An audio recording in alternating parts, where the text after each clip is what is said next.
ប្រងឡើងស្លៀកពាក់ឯកសុនឋានសាលាលាពុកលាម៉ែធ្វើឬកពីដោយអ្នកប្រាជ្ញាតែផុតពីបងផ្ទះកូនប្រែជាមនុស្សម្នាក់ទៀតដែលលេងពីលាខ្សែគប់មិត្តមិនល្អឲ្យគេដៀលសៀវភៅក្នុងការតាមជំនួសដោយផ្សែងហុយស្រូវចំណាយពេលឥតប្រយោជន៍ចាយលុយពុកម៉ែដូចជាអង្គការស្រូវសាលាមិនចូលកូនទៅសងវំនៅហាងហ្គេមសប្បាយក្លេបភ្លើនជីវិតយុវវ័យកំពុងតែអែមពិនភ្នែកម៉ែស្រងព្រោះតែកូនដើរលេងពីលាបុកខំរកលុយហៅថ្លៃហៅខ្យល់គ្រប់វេលាសំខំថាជួយកូនឲ្យមានអនាគតខ្ពង់ខ្ពស់តែដំណឹងពីសាលាធ្វើឲ្យចិត្តពុកម៉ែស្ទើរដាច់ដងហើមទាំងរស់កូនអើយកូនមាសកូនប្រាក់មិនដែលក៏កូនធ្វើបែបនេះ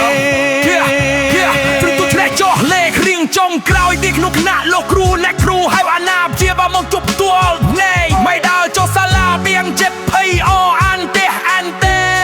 ស្មានថាកូនរៀនពូកែទទួលបានវ៉ាន់សសើមកចែងតាំងតែការពិតវាផ្ទុយទ្រូប្រាប់ថាកូនបងមិនដែលចូលរៀនដល់លេយ៉ាវ៉ាសាយសាយគប់មិត្តពីលដែលនាំឲ្យគ្មានរបៀបមកឈរស្ងៀមថ្មឹងទឹកភ្នែកហូរស្រកដាបវល់ខ្លោចចិត្តអាណិតខ្លួនឯងដែលកូនមិនស្គាល់ខុសត្រូវបែបនឹង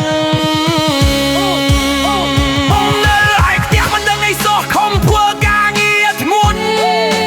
រងចាំកូនត្រឡប់មកប្រាប់ដំណឹងល្អដូចគ្រាមុនពេលដឹងរឿងរ៉ាវបុកអង្គុយអោបមកស្នាក់ស្រ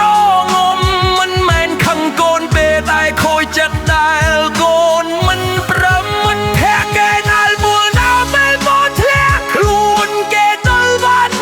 មានតែពុកម៉ែទេដែលនៅក្បែរនោះស្រាយរឿងរ៉ាវដោយស្ងាត់ឈប់ពេលកូនប្រុសស្រីកុំឲ្យទឹកភ្នែកពួកគាត់ស្រអត់ន័យ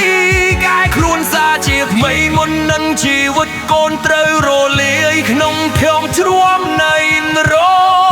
កអវាជ័យ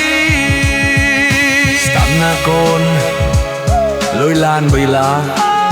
មិនមែនជាអ្វីដែលពុកម៉ែចង់បានបំផុតនោះទេអ្វីដែលពួកគាត់ចង់ឃើញគឺកូនជាមនុស្សល្អនឹងមានចំណេះដឹងជាប់ខ្លួន